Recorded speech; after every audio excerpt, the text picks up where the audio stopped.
آل محمد كما صليت على إبراهيم وعلى آل إبراهيم إنك حميد مجيد. اللهم بارك على محمد وعلى آل محمد كما باركت على إبراهيم وعلى آل إبراهيم إنك حميد مجيد. باب قول الله تعالى: ونضع الموازين القسط ليوم القيامة وأن أعمال بني آدم وقولهم يوزن وقولهم توزن. وقال مجاهد رحمه الله: القسطاس العدل بالرومية. ويقال القسط مصدر المقسط وهو العادل، وأما القاسط فهو الجائر. وبالسند المتصل منا إلى أمير المؤمنين في الحديث محمد بن إسماعيل البخاري رحمه الله تعالى قال: حدثنا أحمد بن أشكاب قال: حدثنا أحمد بن أشكاب قال: حدثنا محمد بن فضيل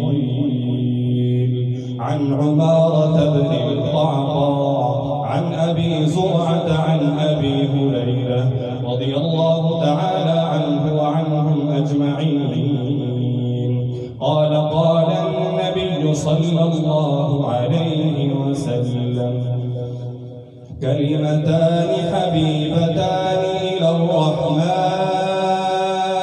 خفيفتان على اللسان ثقيلتان في الميزان سبحان الله وبحمده سبحان الله العظيم. حضرت اقدس شیخ الحدیث مدیر جامعہ قادری حنفیہ مولانا محمد نواز صاحب دامت برکاتہم آخری حدیث کا درس ارشاد فرمائیں.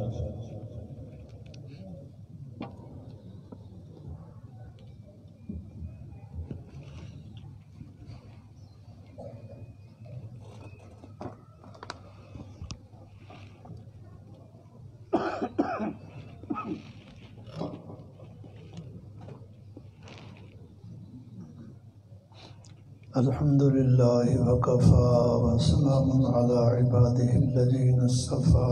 ما بعد. بالسند المتصل منا إلى أمير المؤمنين في الحديث محمد بن إسماعيل البخاري رحمه الله تعالى قال: باب قول الله: ونضع الموازين القسط ليوم القيامة وأن أعمال بني آدم وقولهم يوزن وفي رواية وأقوالهم توزن. وقال مجاهد: القسطاس. وفي رواية القسطاس العدل بالرومية. ويقال القسط مصدر المقسط وهو العادل، وأما القاسط وهو الجائر. به قال: حدثنا أحمد بن أشكاب قال: حدثنا محمد بن فضيل عن عمارة بن القعقاع عن أبي زرعة عن أبي هريرة رضي الله تعالى عنه وعنهم قال: قال النبي صلى الله تعالى عليه وسلم: كلمتان حبيبتان إلى الرحمن خفيفتان على اللسان ثقيلتان في الميزان سبحان الله وبحمده سبحان الله العظيم. صحیح البخاری کا آخری درس ہو رہا ہے، اور اس کا اختتام تو اس حدیث کی تلاوت کے ساتھ ہو گیا، کیونکہ رسول پاک صلی اللہ علیہ وسلم کے اپنے الفاظ تلاوت ہو گئے تو بخاری مکمل ہو گئی. لیکن تھوڑی سی تشریح کا رواج ہے، تو اس لیے تھوڑی سی دین کا ذریعہ وہی ہے۔ کوئی مسئلہ بھی ایسا نہیں ہے دین کا جس کو عقل کے ساتھ بنا لیا جائے۔ ہر دین کا مسئلہ اللہ اپنے پیغام میں اتارتے رہے، اور اسی اللہ کے پیغام کو وحی کہتے ہیں۔ اللہ کے اس پیغام کی دو صورتیں ہیں، ایک صورت ہے قرآن، دوسری صورت ہے حدیث۔ قرآن میں بھی اللہ کی وحی ہے، حدیث میں بھی اللہ کی وحی ہے۔ قرآن میں الفاظ بھی آسمان سے اترے، معنی بھی آسمان سے اترا، لیکن احادیث کے الفاظ آسمان سے سارے نہیں اترے، معنی سارا کا سارا آسمان سے اترا ہے، اور اس کو حضور پاک صلی اللہ علیہ وسلم اپنے الفاظ میں بیان فرماتے چلے گئے۔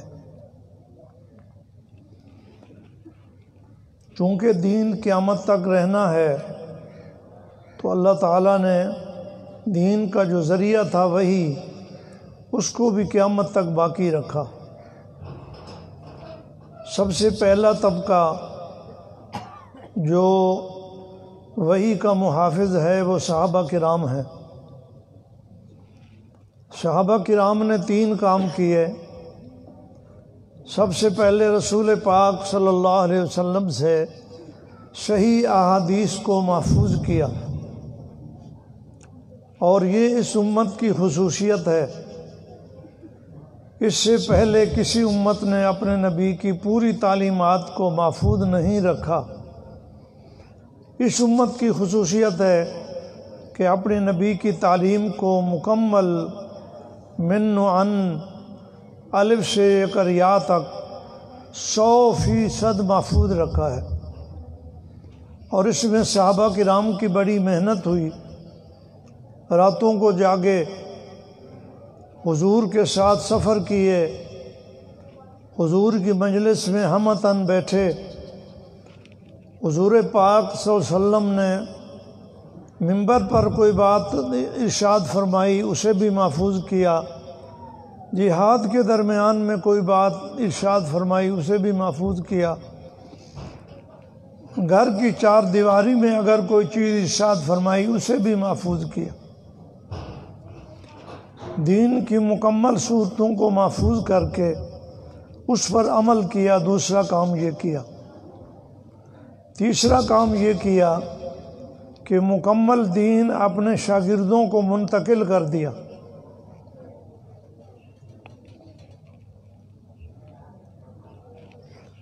جس طرح دین کو رسول پاک صلی اللہ علیہ وسلم سے محفوظ کیا، اسی طرح اس دین کو مکمل آگے منتقل کر دیا۔ اس مکمل کرنے میں اگر کوئی مشکل بھی پیش آئی تو آپ نے مشکل کو خاطر میں نہیں لائے، بلکہ دین کی اس بات کو ضرور پہنچایا۔ سمجھنے کے لیے ایک واقعہ عرض کرتا ہوں۔ اسی صحیح بخاری کے اندر جناب ابو ذر غفاری رضی اللہ عنہ کا واقعہ موجود ہے۔ مینا میں کچھ مسائل بیان فرما رہے تھے، کسی آدمی نے آ کے روک دیا، کہا آپ کیوں مسائل بیان کرتے ہیں، آپ نہ بیان کیا کریں۔ ابو ذر غفاری بہت بڑے صحابی ہیں، جلیل القدر صحابی ہیں، بہت سارے حضور کے فرامین آپ کے پاس موجود تھے۔ آپ نے فرمایا یاد رکھو،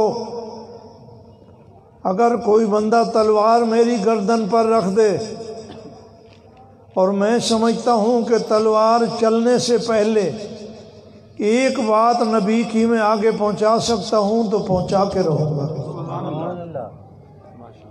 بڑی مشکلات میں بھی نبی کے دین کو آگے منتقل کیا، اور پھر خدائی انتظام ہے، شاہی انتظام۔ صحابہ کرام کے دور میں جو پہلی صدی ہے، قرآن تو مدون ہو ہی گیا تھا۔ صدیق اکبر رضی اللہ تعالی عنہ نے قرآن کو مدون کر کے امت کے حوالے کر دیا تھا۔ پھر عثمان غنی رضی اللہ تعالی عنہ نے نسخے تیار کر کے صوبوں میں بھیج دیے تھے۔ قرآن کے حافظ بھی موجود تھے اور قرآن دو گتوں کے درمیان بھی موجود تھا، لیکن احادیث بھی پہلی صدی میں مدون ہو گئی تھی۔ جناب عمر بن عبدالعزیز جو 99 میں امیر ہوئے، خلیفۃ المؤمنین بنے، انہوں نے باقاعدہ حدیث کو مدون کرایا، علماء کے ذمہ لگایا اور حدیث کو مدون کر کے امت کو دے دیا۔ دوسری اور تیسری صدی میں محدثین آئے، ان محدثین نے انتہائی محنت کر کے احادیث کی چھانٹ چھپٹ کی، ان میں جو صحیح احادیث تھی ان کو چھانٹا، جن احادیث کے اندر کوئی قطع و برید تھی، کوئی اضافہ ہو گیا تھا یا کمی ہو گئی تھی، اس کو پورا کیا۔ ان محدثین میں جو دوسری تیسری صدی میں آئے، ان میں ایک محمد بن اسماعیل بخاری بھی ہے، جن کی کتاب ہمارے سامنے موجود ہے۔ ان کا نام ہے محمد اور ان کے ابا کا نام ہے اسماعیل۔ ان کو بخاری اس لیے کہتے ہیں کہ یہ بخارا میں پیدا ہوئے اور بخارا میں پڑھے اور بہت عرصہ بخارا میں رہے۔ محمد بن اسماعیل کے ابا بھی بڑے عالم تھے اور ان کے اپنے علم کا تو کمال اس قدر ہے کہ آپ نے بچپن میں 9 سال میں قرآن حفظ کر لیا تھا اور 16 سال کی عمر میں حافظ الحدیث بھی بن گئے تھے، کتابیں لکھنے بھی شروع کر دی تھی۔ 6 لاکھ احادیث کے حافظ تھے محمد بن اسماعیل رحمہ اللہ تعالی۔ بہت ساری کتابیں لکھیں، جن میں ایک کتاب جس کو اللہ نے بہت بڑی مقبولیت عطا فرمائی وہ صحیح البخاری ہے۔ اس کا اپنا نام تو الگ ہے، لیکن امام بخاری کی نسبت سے ان کو صحیح بخاری کہا جاتا ہے۔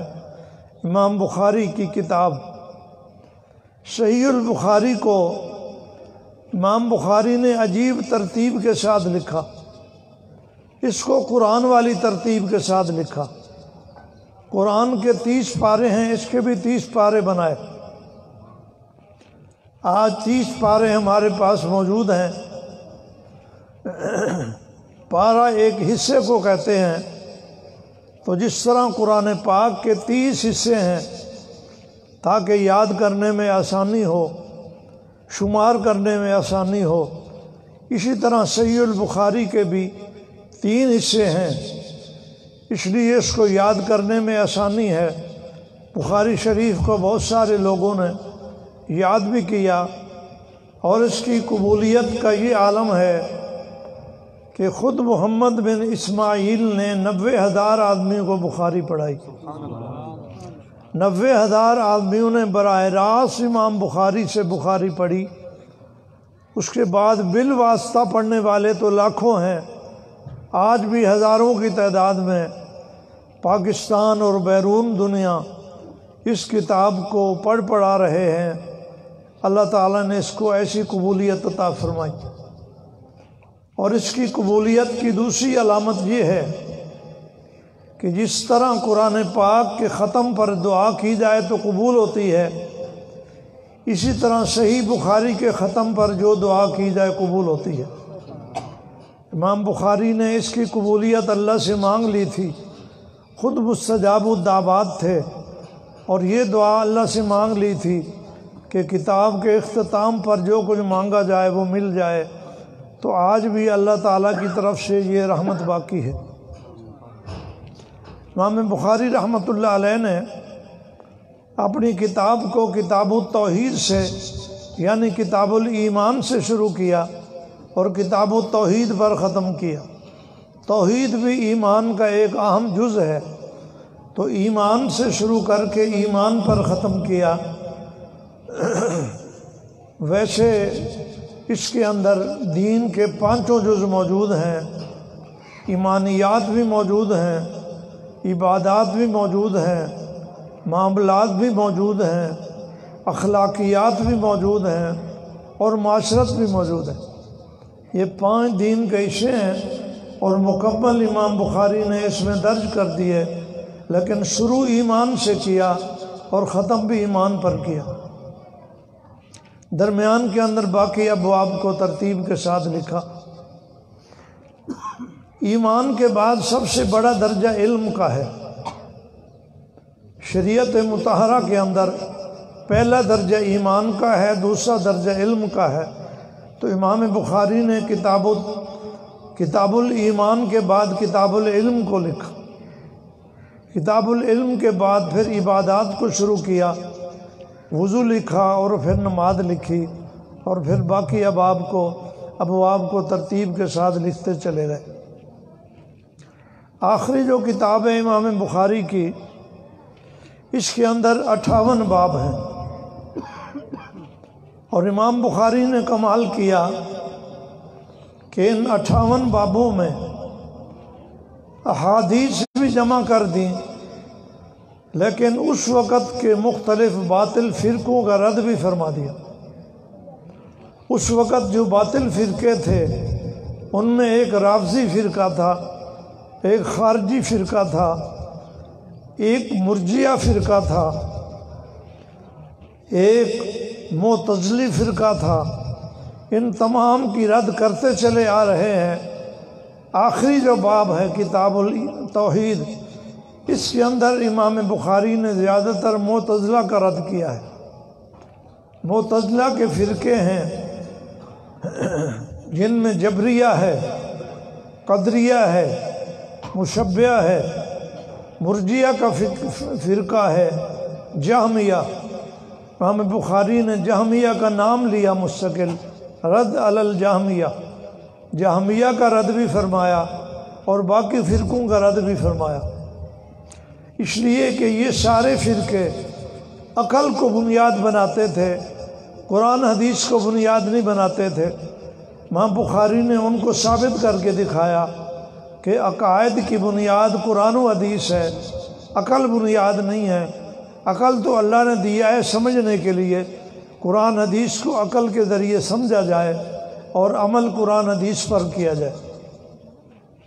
سب سے جو آخری باب ہے وزن اعمال کا باب، اس میں بھی معتزلہ کے ایک نظریہ کا رد ہے۔ معتزلہ کہتے تھے کہ میدان قیامت میں ترازو نہیں لگے گا اور اعمال کو اور اقوال کو تولا نہیں جائے گا۔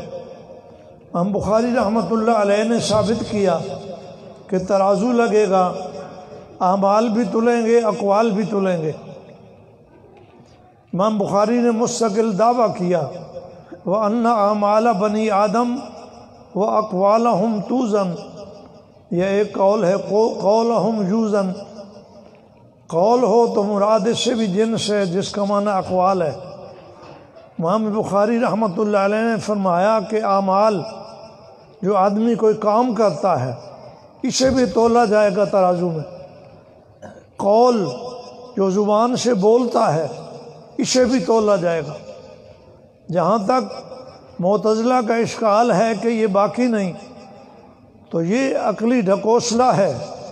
آج سائنس کی ترقی نے ثابت کر دیا کہ اقوال بھی باقی ہیں، اعمال بھی باقی ہیں۔ آج کل بخار بھی تولا جاتا ہے، گرمی بھی تولی جاتی ہے، سردی بھی تولی جاتی ہے۔ آج کل ہر چیز کا وزن ہو رہا ہے، اس کے نمبر مشینیں بتا رہی ہیں، بیماریاں بھی تولی جا رہی ہیں۔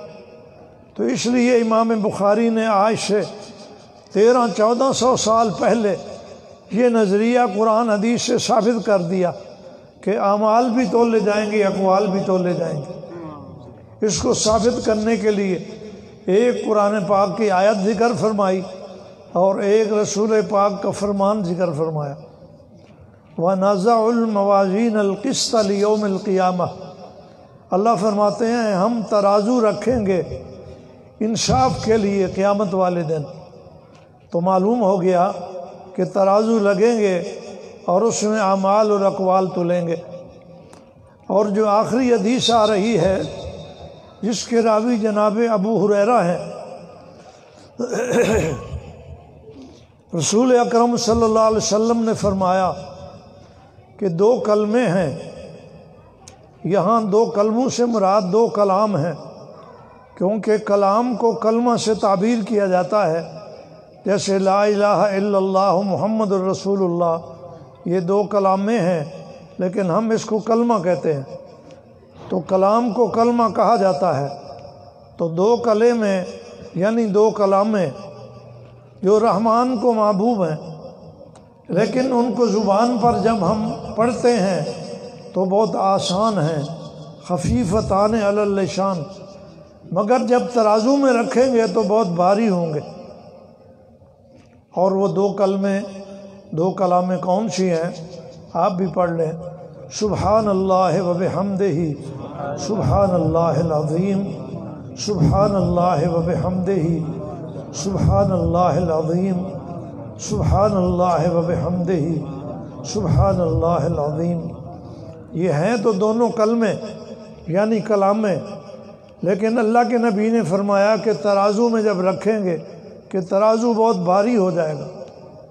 ان کے بھار کا اندازہ اس سے ہوتا ہے کہ شان والے نبی نے فرمایا کہ اگر کوئی آدمی ان کو 100 دفعہ روزانہ پڑھ لے، 100 دفعہ سبحان اللہ و بحمدہ سبحان اللہ العظیم، تو اللہ اس کے گناہوں کو معاف فرما دیں گے، چاہے وہ سمندر کی جھاگ کے برابر بھی ہوں۔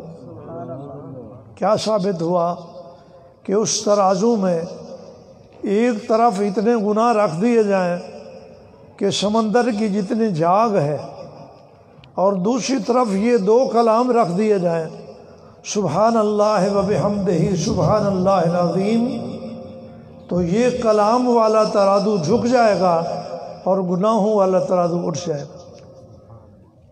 اللہ نے ان کے اندر اتنا وزن رکھا ہے، تو قرآن سے بھی ثابت کر دیا کہ ان کا وزن ہوگا، حدیث سے بھی ثابت کر دیا کہ ان کا وزن ہوگا۔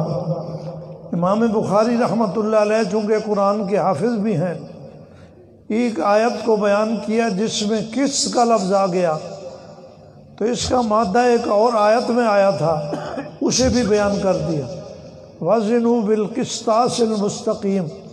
یہ قرآن پاک کی دوسری آیت ہے، اس میں قسطاس کا لفظ ہے، قسط اور قسطاس اس کا مادہ ایک ہی ہے، قاف سین طا۔ تو امام بخاری نے اس کا معنی بھی بتا دیا، فرمایا قسطاس کا معنی بھی انصاف، العدل۔ یہ رومی زبان کا لفظ ہے، رومی میں بھی آتا ہے، عربی میں بھی آتا ہے، اس کو کہتے ہیں توارد، کہ ایک ہی لفظ 2 زبانوں میں برابر استعمال ہو رہا ہے، عربی میں بھی آ رہا ہے اور رومی زبان میں بھی آ رہا ہے۔ اس کے بعد فرمایا جو لفظ قسط ہے، جس کا معنی انصاف ہے، یہ قسط سے بنا ہے، اور ایک لفظ ہے قاسط، جس کو قرآن پاک نے ظالم سے تعبیر کیا ہے، وَأَمَّا الْقَاسِطُونَ فَكَانُوا لِجَهَنَّمَ حَطَبًا، کہ قاسط لوگ یعنی ظالم لوگ جہنم کا ایندھن بنیں گے۔ تو قاسط کا معنی عادل بھی ہے، قاسط کا معنی ظالم بھی ہے، اس کے مادے میں فرق ہے۔ جو قاسط قسط سے ہے، کاف کی زیر کے ساتھ، اس کا معنی ہے انصاف۔ جو قاسط قسط سے ہے، قاف کے زبر کے ساتھ، اس کا معنی ہے ظلم۔ یہ عربی کا کمال ہے کہ ایک حرکت بدلنے کے ساتھ اس کا معنی بدل جاتا ہے۔ امام بخاری رحمۃ اللہ علیہ نے 2 صحابہ کی روایات کو اول آخر ذکر کیا۔ پہلی روایت عمر بن خطاب کی ذکر کی، وہ بھی مہاجر ہیں۔ آخری روایت ابو ہریرہ کی ذکر کی، وہ بھی مہاجر ہیں۔ دونوں روایتیں مہاجرین کی ذکر کی۔ اس میں اشارہ کر دیا کہ ہم سارے مہاجر ہیں، اماں کے پیٹ سے ہجرت کر کے دنیا میں آئے ہیں، اور دنیا کے پیٹ سے ہجرت کر کے زمین کے پیٹ میں چلے جائیں گے۔ ہمیں اس ہجرت کی تیاری ہمیشہ کرنی چاہیے۔ امام بخاری رحمۃ اللہ علیہ کے جو پہلے استاد ہیں، ان کا نام ہے حمیدی، امام بخاری کے جو آخری استاد ہیں ان کا نام ہے احمد بن اشکاب۔ پہلے استاد کے نام میں بھی حمد ہے، آخری استاد کے نام میں بھی حمد ہے۔ حمد کا معنی ہے تعریف، اس لیے اس کتاب کو پڑھتے جاؤ، اللہ کا شکر ادا کرتے جاؤ۔ جن بچیوں نے آج صحیح البخاری کی ممتاز ہو اور اس علم کو آگے منتقل کرنے کی جتنی کوشش ہو سکے ضرور کریں۔ وآخر دعوانا الحمدللہ رب العالمین۔ حضرت اقدس شیخ الحدیث حضرت مولانا محمد نواز صاحب دامت برکاتہ آخری حدیث کے درس ارشاد فرما رہے تھے، انشاءاللہ دعا بھی حضرت ہی فرمائیں گے۔ اس سے قبل آپ کی خدمت میں ایک بات عرض کرنا ضروری سمجھوں گا۔ والد محترم حضرت اقدس صدر جامعہ شیخ الحدیث، اسی طرح والدہ